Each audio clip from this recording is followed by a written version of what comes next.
Welcome to Calming the Chaos podcast, where we help you find peace in a chaotic world. I'm your host, Tracy Canella, licensed mental health counselor.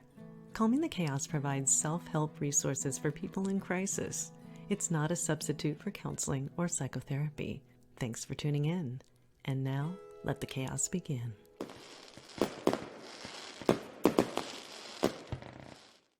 One of the most challenging mental health conditions that I can think of is Tourette's disorder. And Tourette's disorder is actually a tic disorder.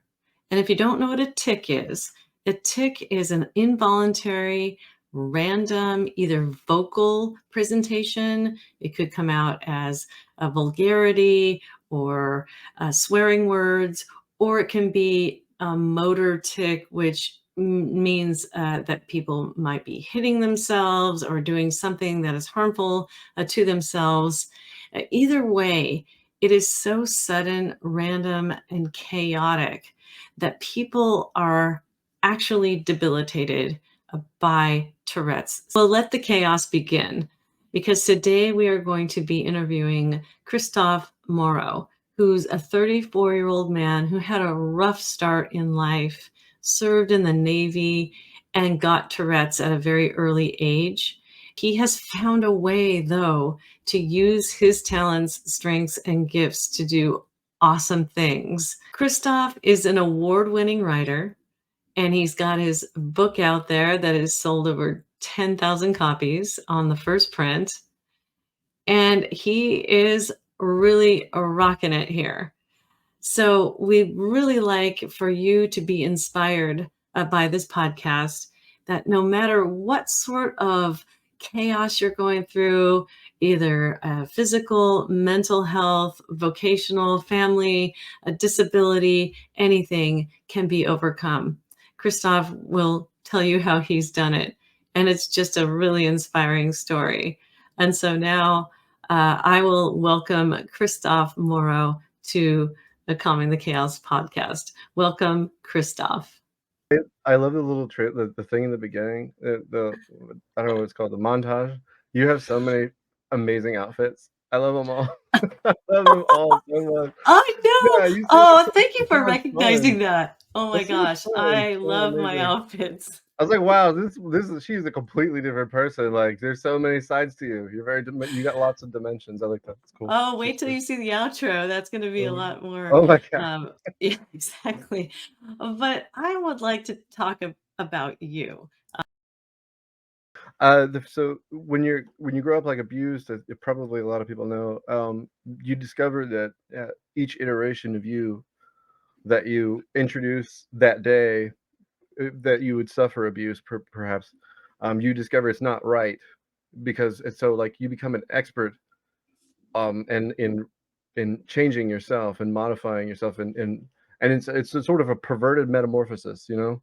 It doesn't work, because you have no planet of identity, you know. And so, for example, I spent many years, like, not even decorating my room. There was no indication that I lived in any space, and that's consistent, I think, with the crisis that you come to with your identity. I think you realize, and also, if you're rather transient like I was, I went back and forth between my parents, and so OCD and all of these qualities basically helped me to uh, it proved the function and regrettable necessity of truth, and because you can't, if you're wrong, it was violent.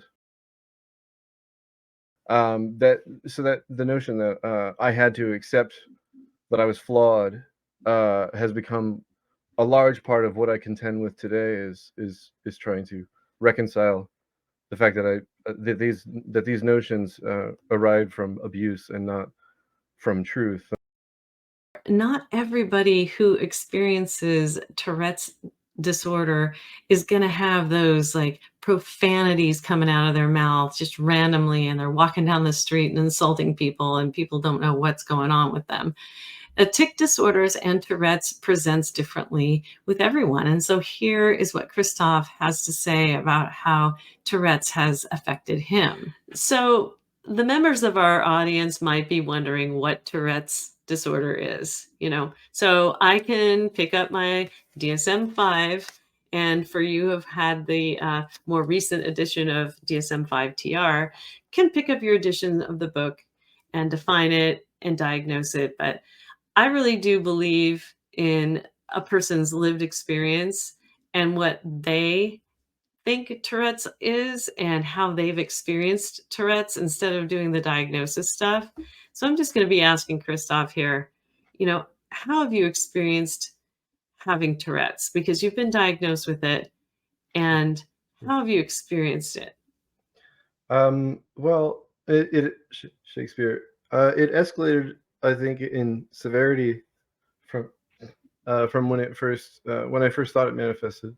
Shakespeare, the first noticeable manifestation that I remember, anyway, that when I was 19, Shakespeare, when I was in the Navy, and I thought I was having what was like a seizure, but I was conscious for it, and then it was episodic after that. It would happen like once every year and a half or so. I would have this day or a couple of days where I'd feel really strange in my brain, like um, and that my body wasn't wholly mine.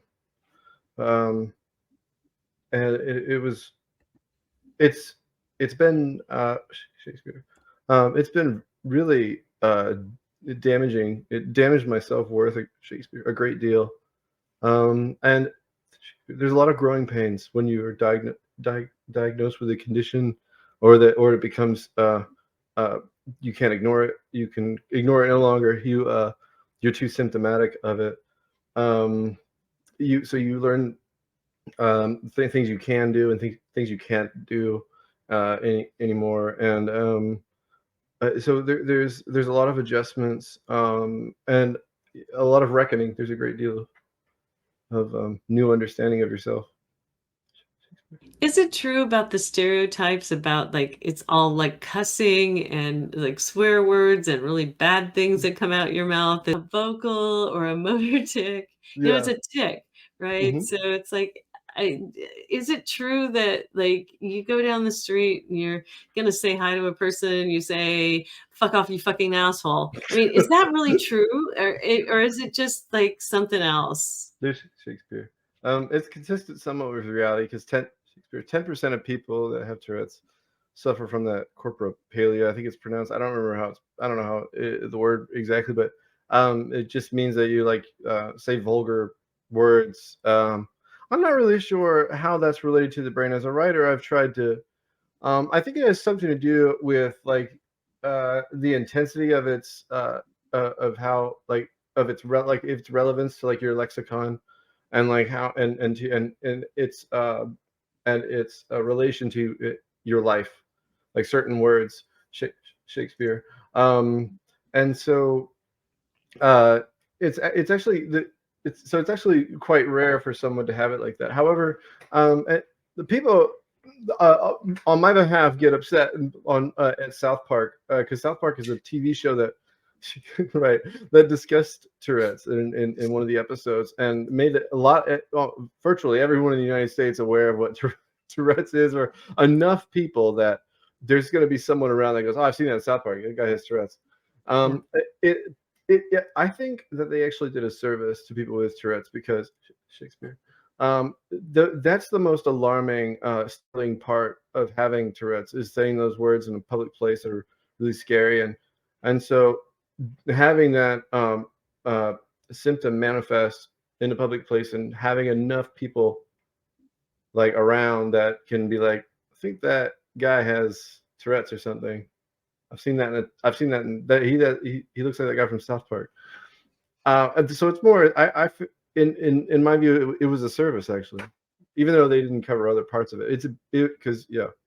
Dude, I totally forgot about that South Park episode. I really wanna link it down below in the notes, and I probably will, because I would get copyrighted if we actually spliced it in there, but that is so cool that you mentioned that, for Mhm, sure. So, yeah, okay, so it's, really and I think that this is my experience too, is it's in a very rare, population that there are the vulgar words and there's all mhm, that stuff. There's mostly, motor and vocal tics, and Mhm. that means that there's these things that happen and they happen automatically.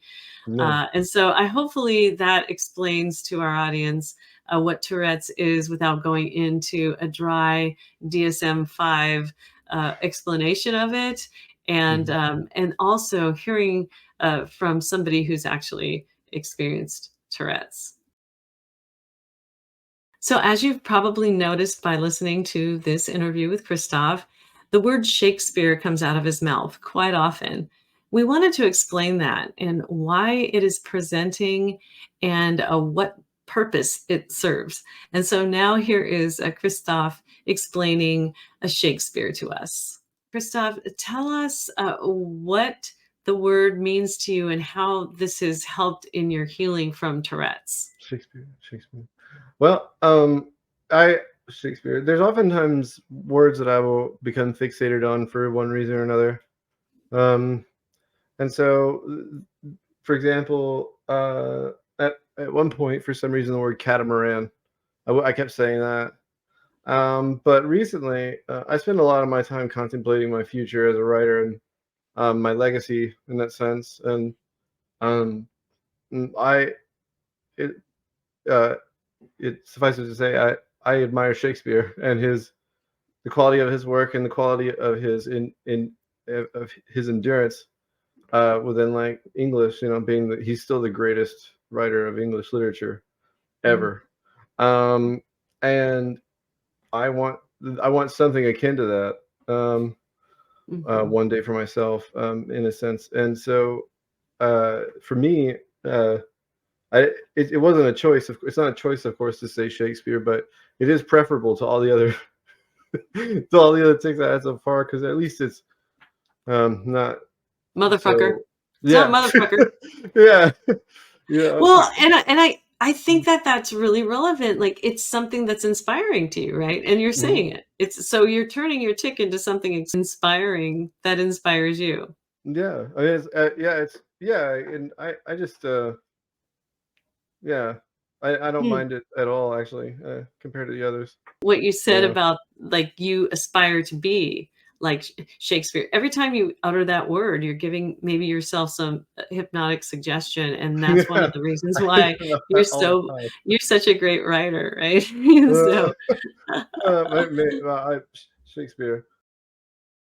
gosh, so, like, what made you wanna go into the Navy? I think you went in at a pretty young age, right? I'd always considered military service like I guess I I I considered it a solemn thing, and I considered it a noble thing as long as you meant to do noble work.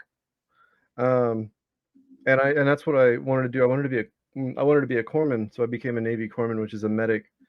And they're often Navy corpsmen are often then trained with Marines, so they do combat training, they do everything, and then they get deployed with Marines to the front lines and things like that. Like this, that's where they go. Like Marines don't have their own medics, and Mhm, so it was actually it's there's a moment though that I think that is sort of the genesis, um, and it was that when I saw Saving Private Ryan for the first time. I know that might sound foolish or silly to some people, but when you're like 10 years old, you don't realize that the scale of like what you're seeing and like the emotional uh, weight of what you're looking at. And I saw corpsmen medics like running into fire on D-Day in Normandy uh, uh, and under fire and still performing their duty. And I just right. always thought that was the most beautiful thing I'd ever seen. And Wow. so I wanted to know that I was capable of that kind of good. I actually, had listened to an interview you did, where you talked about, a letter that you wrote Oh, yeah. to a service person, and, it got a lot of recognition, and you started to, feel your roots as a writer, and I Mm, think that a lot of kids, they get that, but they don't pursue it, but apparently you got that, but you did pursue it.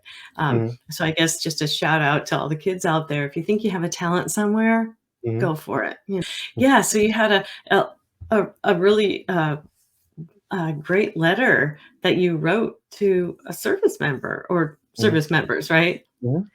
I did, and I was in the 7th yeah, I was in the 7th grade, and it was an assignment that we were doing. Yeah, and I again, it was really important for me to do it well. I don't know why, but, I felt compelled to, like, be member to, uh, like, what they probably thought of about like, what they thought about when they were over there and they couldn't be at home, and why they were there. And a lot of people will rightfully contend that it was maybe not a good situation to be there in the first place. But that's rather what's important to me was to just provide care for everyone. I didn't care about who was what or where. Like it's because it's in like when you're a physician or a therapist, like even therapy, you do all that stuff. You do no harm. And then, so apparently, when you were in the Navy is when you started to develop Tourette's. And so, as a therapist, I'm thinking, like, what happened to you? Like, was there some sort of traumatic event that either there was a traumatic event from your past that Mm, triggered it, or something happened when you were in the Navy? But it mhm. happened when you were in the Navy, right? You didn't have any Yeah. Tourette's Mm-mm. until you were in the Navy, right? Yeah, mhm. I didn't I was not symptomatic really, except I had everything comorbid, like OCD, anxiety, depression, Okay. ADHD, but Hmm. I didn't suffer from any vocal or motor tics. It's so involuntary. It's a brief loss of agency, truly, like, Mm. imagine if you acted on intrusive thoughts, like, if your body, like, made you prisoner for a brief second to your intrusive thought and you threw coffee on a copier machine that you for some reason, it's just a little thing, like, it's strange. Mhm. But Shakespeare, Tourette's, it manifests in both vocal and motor tics, which is an important quality to the condition because for anyone that doesn't know, like, I hope you'll clarify if I'm wrong, but a syndrome is a number, is a pattern of symptoms, that where the underlying cause is unknown, like, and so, like, I don't like they don't know, Mhm. so they don't know exactly what causes, Tourette's, but, I know what exacerbates it. I've learned that. Um, Mhm. yeah, and so, the way that it has manifested in me is I often injure myself, and so I wear these, binds, around my wrists so that, because I only hit myself with one hand at a time, and so if one hand is stationary, it's attached to the other side, so I can't reach. And I wear gloves to protect my hands also, Shakespeare, from, that, and, I just, there's a number, of, interventions that are a regrettable necessity, uh, because I've Yeah. chronic injuries, I would trust your definition and your lived experience of Tourette's and OCD, more than my clinical experience, and I would just wanna let Shakespeare. you know that. Yeah, Okay. exactly. I mean, because I have not lived that experience, I know that you have. Um, and, so it started to manifest sometime when you were in the Navy, which was when Mhm. you were pretty young, like 18 was when you, went Yeah. into, the Navy, right? No. So exactly, but in the DSM-5, I think, the criteria says it has to manifest before the age of 18. Mm, But, I feel like, I am since I don't share in that because I was over 18. I was 19, actually.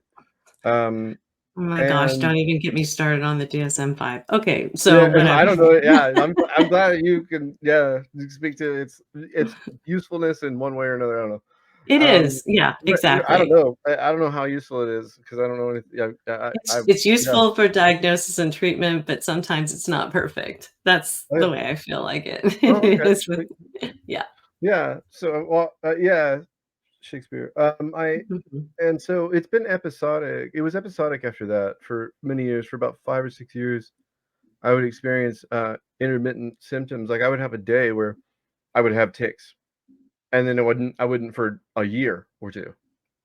Now, when you said, what happened in the Navy, I think that, I think it's a number. It's a sum of symptoms, and events, I think, because I have, for example, sleep apnea, like severe obstructive sleep apnea. So I wasn't getting sleep for most of my life. I've very famously snored very loud, and and so Famously. this is relevant. This is relevant. I promise. So whenever uh, you actually get into the Navy, you're on your own. You live in the barracks, and you're expected to go to work and all that stuff. Well, I wasn't sleeping very well, obviously, and I was so nervous about waking up late because like when you wake up late in the military, it's not just like a write up. You know, like you can go to like jail, like you could get in very serious trouble for not showing Shakespeare for not showing up to work on time and for other Mhm. things. And so I was an anxious mess for a long time Yeah. and about that Shakespeare. Well, that might be like that whole pressure of Hmm. having to be someplace at a time or having this really bad, result Hmm. happening. It could have Hmm. helped it to come along. So, well, I was just kind of wondering, so how did that affect your life? Because I know that there are a lot of young people, especially in their early to mid 30s or even beyond, who have, you know, debilitating mental illness, Hmm. mostly anxiety, depression, but with you, Tourette's, OCD, and stuff like that, Hmm. ADHD. Um, how did you recognize that that was an issue and move through it? I think that most people they identify like uh, flaws in their mental health uh, by how society reacts to them. Right. So like most like when you start to compromise your relationships, maybe not obviously not in a malicious way, um, then it, relationships that matter to you and things that I mean just generally but a lot of oftentimes it's like any other like addiction where you have to like hit rock bottom before what is your rock bottom at that time anyway Mhm, before you try to correct like before you realize before you accept that you might be ill, which is a concession that most people aren't willing to make because it's just it's um yeah, concessions aren't mm. fun. Well, did you develop that concept about yourself, like, "I'm ill?" No, it's more so that there's some like, mental health like your mental health is not your fault but it is your responsibility. I've heard that. Again, I think that's somewhat incomplete because it doesn't allow for like the notion of being more forgiving to yourself for being symptomatic of your condition, which Mhm, is relevant, I think, and a lot of people are often willing to prescribe a moral judgment over behavior that is a direct result of their symptoms, and so like it's a kind of it's something that I think a lot of people, young people especially, are struggling with now is that everyone that I know is worried about some kind of weird reckoning, like they're because like in the future they're going to be canceled because of something they did when they were in their 20s or their teenagers when they were teenagers, mhm, which seems like it is an extraordinary and ridiculous thing. um but the thing is that moral purity is really hot right now in a lot of senses, and so it's just it's not it's losing steam. I can tell there's a lot of people that are like, okay, we're taking this whole canceling thing a little too far because like people need to feed themselves and their children, and like and people grow, and mhm, especially when they do so in good faith. um, mhm. and so, like, with an already, like, very precarious financial situation, I think my we were talking about earlier when you asked, like, my generation is concerned with the notion that, like, they could win this game and then lose everything. So, like, even if you end up somehow managing to buy a home, which, I mean, as many as I know, I don't know very many millennials that own a home. I just don't. It's really And sad. You're yeah, right. and I've looked into this, and baby boomers at the same age, I think about 2 or 3 years ago, I looked this up. At the same age, they had 20% of the national wealth. That's how much money they had. So that's not that. Hmm. Do you know what it is for millennials? How much they have? Well, I would say if boomers have 20%, I would say less than 5. 2%, yeah. Yeah, 2% at the exactly, same and I didn't even age. know that. 2% Um, of wealth at the same mhm. age, yeah. Um, So is that uh, a big point of stress on people who are your age in the, early to mid-30s? yeah, I mean, the notion that we'll never be able to Shakespeare, never be able to retire, that having children is a luxury, um, and that, on top of, like, this kind of, on top of a kind of cynicism, there's a kind of solipsism that's coming out of the like older generations of the because they see the world and they hear millennials going, "Yo, you've destroyed the planet. Like we're gonna be in huge trouble. Like, is there something you can do?" And it's kind of like I feel like the impression anyway. It's not necessarily true because I've met a lot of baby boomers that are very lovely people, right? And very considerate and thoughtful and have no prejudices towards young people and everybody else. Anyway, um, but they still it's still the fact that they're going to just spend what they have because they're going to live their life because it's sort of like they're jumping on the back of our struggle on the younger generation struggle and saying, we're gonna ride this thing out because we're gonna have fun because Mm. it looks like the world's coming to an end anyway. So, it's not. I don't think it's at the forefront of any. It's not a conscious thing. I think it's a symptom though. Yeah, but it's not fair. I mean, that's not fair to blame anybody. I always Yeah. say that there's no blame, there's just understanding about Hmm. how the situation became the situation, so Hmm. but I'm really curious as to how, you took all of the things that you have, your bag of disorders, as it were. I mean, I've got mine, Joe Schmo down the street has theirs, like Uh-huh. how you took Mhm. all of that and you're still doing great things.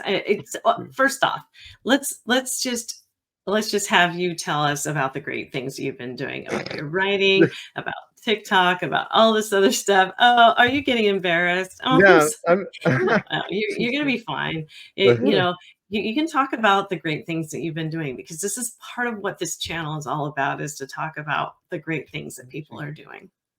Well, I wanted to, earlier when we talked about like young people like trying to find purpose and stuff and trying to like make a career that's like satisfying and fulfilling and stuff. I just want to say really quickly that uh, a lot of what inspires me to work is the fact that I have learned a lot, and so I can make connections that are inspiring to me, that are profound, or that I find profound and intrinsically interesting. And so, like, you know what I mean? So that you generate an understanding that's comprehensive and that is fulfilling to you, and you can then do something with that. And so, like, if you feel like you do, like you said, if you feel like you have a talent, then you need to measure your worth as a student of humanity and the world and at large. I Shakespeare. I joined the Navy, and then I went. I tried to go to school. I had to teach myself to write, and I won awards for short fiction and poetry at two different colleges, Shakespeare.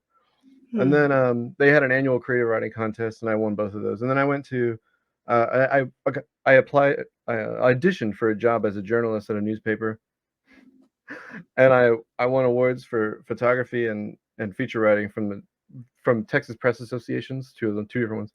And then uh, I published a book after I was diagnosed with Tourette's at 27. I stopped writing for 5 years, and I struggled a great deal. And I think that a lot of my success uh, was was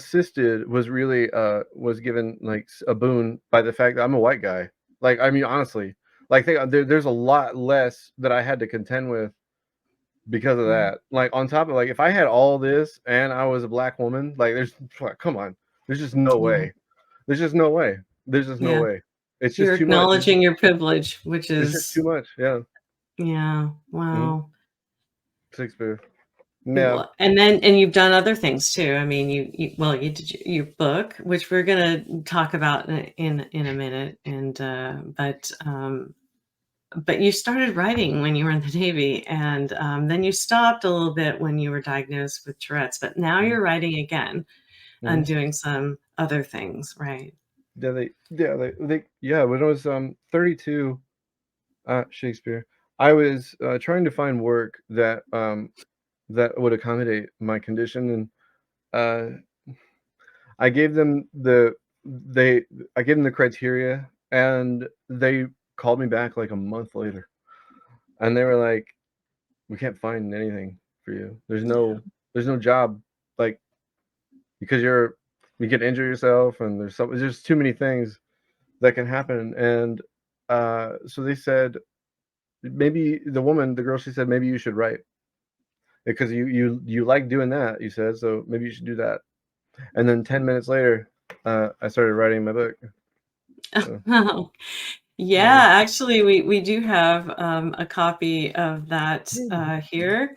Okay. It's so you have authored The Second Son, Hmm. volumes 1 and 2. I don't know if there's gonna be other volumes to follow, but there's There are, Kristof's, a smiling face, and, I think that is really super cool, just to highlight the fact that you can do things. I mean, you can do things with your passion, you can yeah. do things, um, uh, just even if you have disabilities or things that are disabling or things that are troubling in your life, you can Hmm. actually do great things.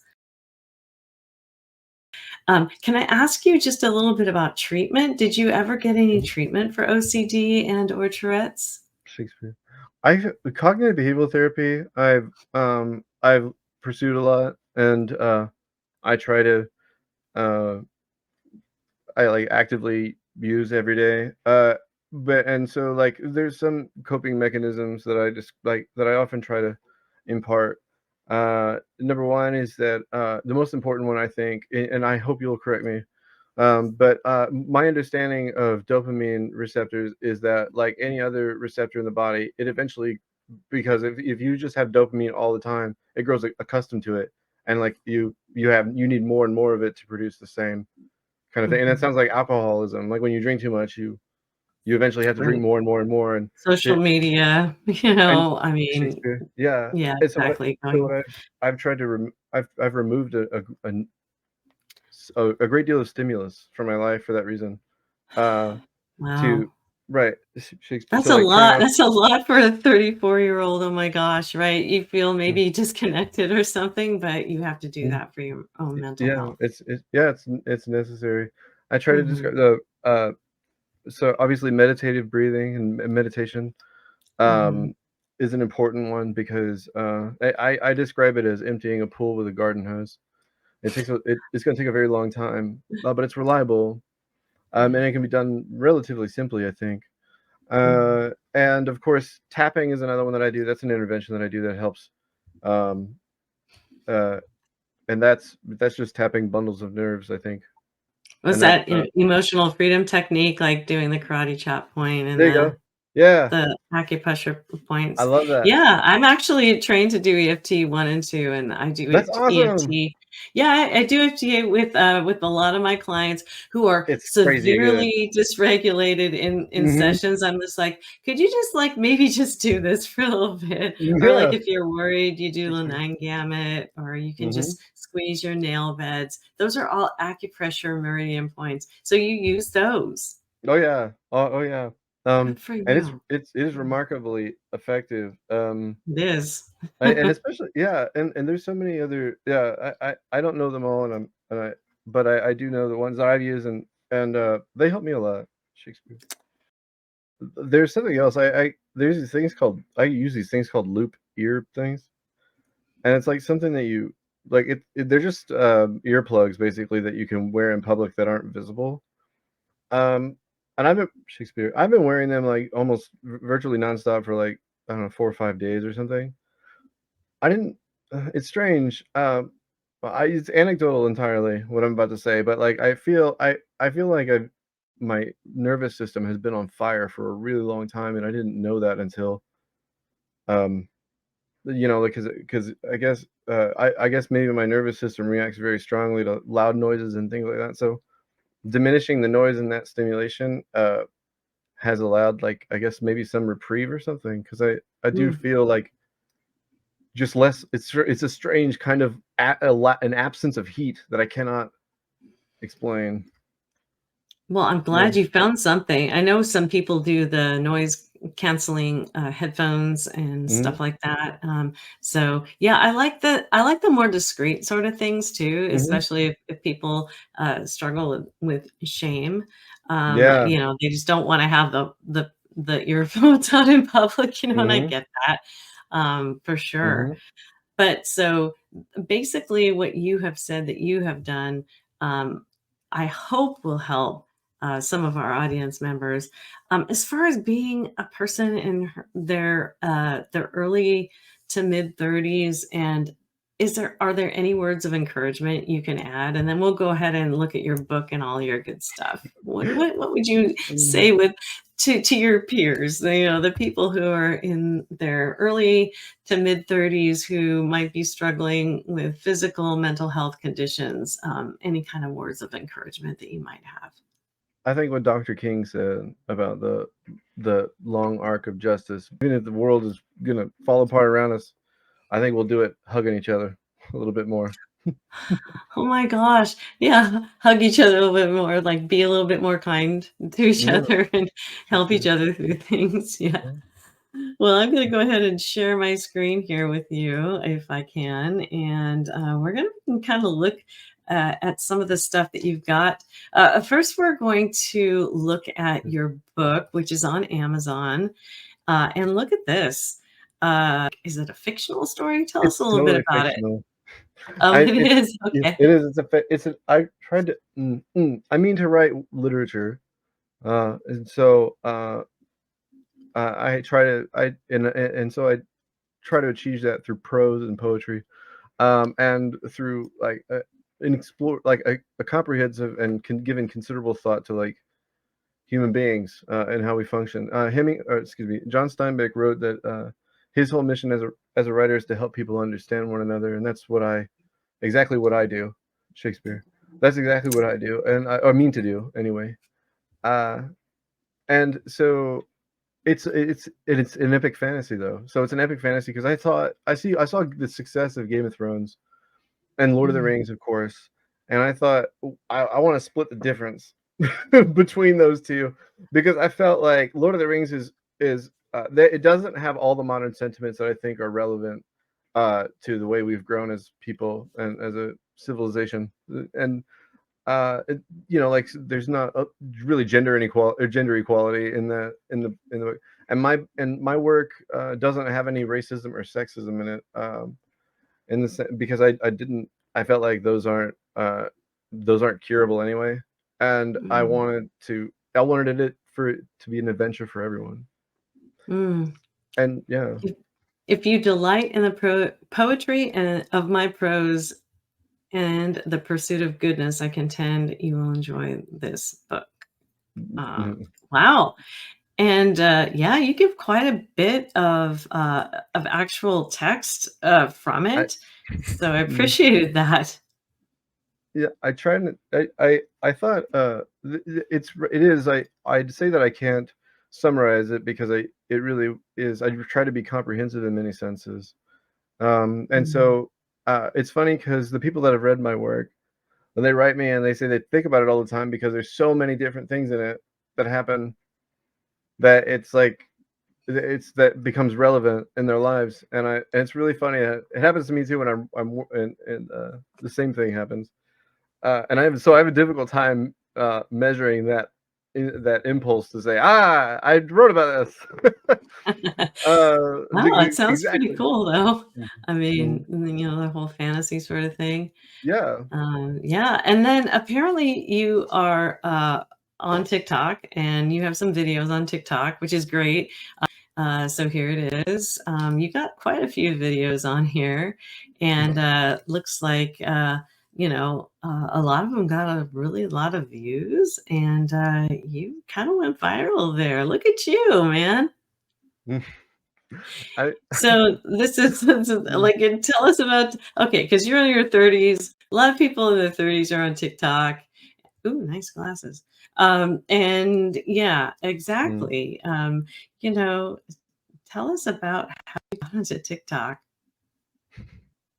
Honestly, it's really the whole social media is rather capricious. So, you know, you'll see like some videos. Like I made a video a few weeks ago that has almost 40,000 views, and then I have some that are like less than 1,000, a bunch that are less than 1,000, and then I have some that are in the 5, 6, 7,000. And anyway, and Mhm, so it's really just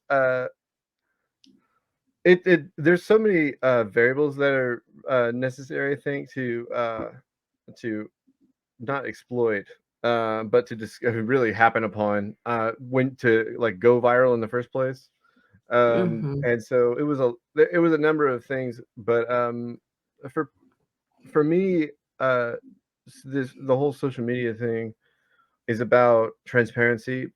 Shakespeare, I because mhm. a lot of people really like my work as in terms of like the quality of my prose and that they tell me it's like classic. It reminds them of classic literature.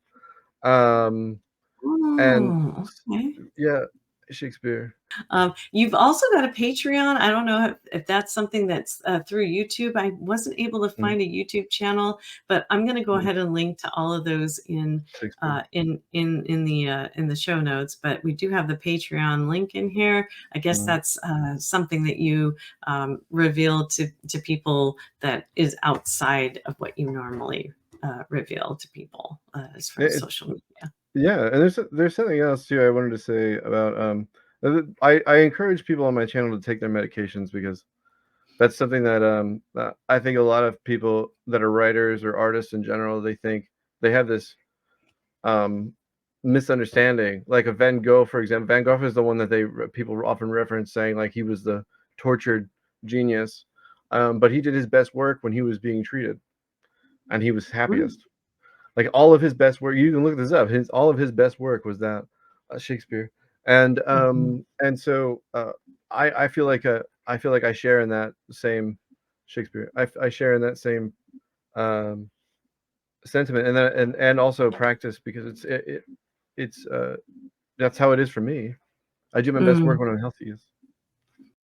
So, any kind of future projects that we can look forward to seeing from you, Christoph? I have the next I'm written volume 3 actually. I only have 3 Oh, chapters left of that. And then I probably will have maybe 2 more volumes in that Second Son series. And then I have my next one planned, which is gonna be a sci-fi series, and it's gonna be fun. wow. And so that is inspiration for anybody to follow their passion, to do what they Mm. want to do. And it sounds like you have done it. So, is there anything else that you'd like to tell people if they're struggling with some sort of physical, mental disability, illness, as far as how they can proceed with their lives? You've been an absolute delight to have on the show for sure. But It's so if fun. there's anything, if there's anything else you want to offer The our viewers, we would really appreciate that. Well, the next time if I see you next time, I would like you to be wearing a costume, and I'll wear one. I will do the rare prize of also wearing. I never wear Wait, I costumes. have a wig right here. I can put it on. Right. Oh yeah, that would be I amazing. actually do Um, it, have one because I'm going to be doing some videos with wigs on, but oh you'll my see god. some more of after you see this. But okay, so you want me to wear a costume, and that Yeah, would be great. Let's do um, that. I guess I would say something that I spent a very long time. I spent 4 days writing, and the last clause is justice and redemption are folly, but to seek them is not. That's Mm. pretty profound. Thank Hmm. you. Well, awesome. I appreciate you being on Calming the Chaos podcast. Do take care, and I hope to read your book and Mm. look forward to more for sure. Thank, thank you, Tracy. It was really kind of you to have me. Thank you. Well, it was my pleasure, and you take care and enjoy this outro because there's more costumes. Okay. All right, we'll see you later. Okay, bye. Thanks for listening to Calming the Chaos podcast. If you found this podcast interesting or helpful, please like, subscribe, and share it with your friends. You can also go to www.calmingthechaospodcast.com to listen to all Calming the Chaos podcast episodes. I look forward to sharing my next podcast episode with you. In the meantime, take care. Howl at the moon or something like that.